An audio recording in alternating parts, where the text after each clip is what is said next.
China 10 kilometre गहरा whole आखिर क्यों खोद रहा है और चाइना ने क्लेम भी किया है कि वो इस होल को सिर्फ 2 साल में पूरा कर लेगा। ये क्लेम बहुत बड़ा है क्योंकि दुनिया का सबसे डीप बोर होल रशिया का Kola super deep bore hole था जो सिर्फ 2 किलोमीटर ज्यादा गहरा था, लेकिन उसे खोदने में रशिया को 20 साल से ज्यादा लग गए थे। वहां टेम्परेचर इतना ज्यादा था कि ड्रिल मशीन ही खराब हो जाते और उसकी वजह से आखिरकार प्रोजेक्ट को बंद करना पड़ा। लेकिन इसके बरक्स चाइना तो ये कह रहा है कि वो इस प्रोजेक्ट को जल्दी खत्म करेगा। चाइना ये बोर होल को इसलिए कर रहा है क्योंकि वहां एक मेजर एनर्जी क्राइसिस चल रहा है। पिछले 21 सालों में चाइना का एनर्जी कंजप्शन 256% बढ़ गया है, जो कि यूएसए से डबल है। इसी वजह से चाइना में लोड शेडिंग आम बात हो गई है। अब सवाल ये है कि क्या ये 10 किलोमीटर गहरा होल चाइना के एनर्जी क्राइसिस को सॉल्व करेगा? चांसेस इसके बहुत स्ट्रॉन्ग है और आगे इस वीडियो में मैं ये बताता हूँ कैसे।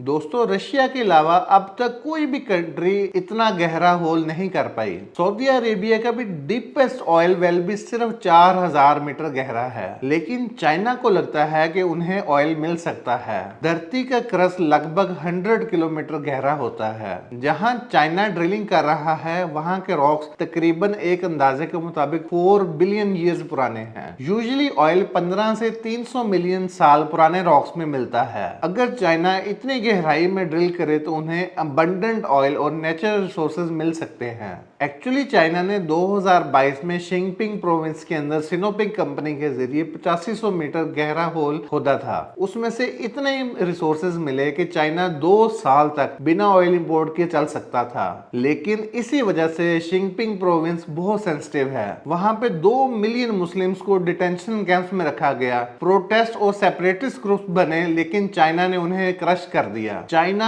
अभी भी अपनी 60% एनर्जी इंपोर्ट से पूरी करता है, जैसे कि ऑस्ट्रेलिया, मलेशिया और कतर से।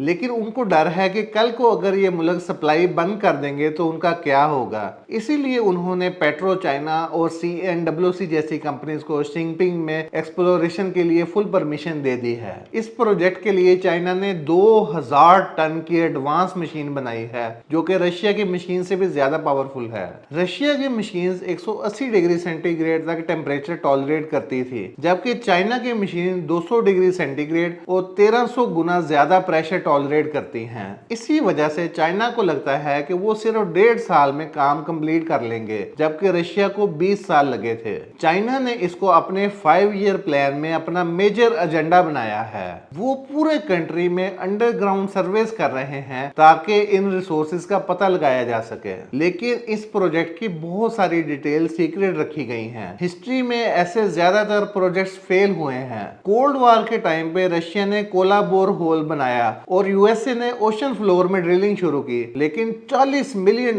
खर्च करने के बावजूद भी सिर्फ 183 मीटर ही ड्रिल कर पाए। जर्मनी ने भी 1990 में एक डीप ड्रिलिंग प्रोजेक्ट स्टार्ट किया था और वो भी सिर्फ 7.5 किलोमीटर कर पाए, लेकिन टेक्नोलॉजी के प्रॉब्लम्स की वजह से वो फेल हो गए। जर्मनी का वर्टिकल ड्रिलिंग सिस्टम काफी अच्छा था, लेकिन डेप्थ ज्यादा होने की वजह से एंगल शिफ्ट हो गया और ड्रिल मशीन बंद हो गई। चाइना ने इन सभी फेलियर से सीखा और अपने ड्रिल्स को और एडवांस बनाया है। अब तक वो 8 किलोमीटर गहरा होल खोद चुके हैं। चाइना अभी भी अपनी स्ट्रेटेजी से दुनिया को कंफ्यूज करके अपनी इंपॉर्टेंट प्रोजेक्ट्स पे फोकस कर रहा है। अब बस देखना ये होगा कि 10 kilometre deep whole project China का सक्सेसफुल होता है या ये भी एक फेल एक्सपेरिमेंट होता है। दोस्तों, आपका इसके बारे में क्या कहना है? अपनी राय का इजहार कमेंट सेक्शन में कीजिएगा। दीजिए इंजीनियर इरशामीन को इजाजत। मिलते हैं किसी नई वीडियो में। Irshameen is signing off. अल्लाह हाफिज।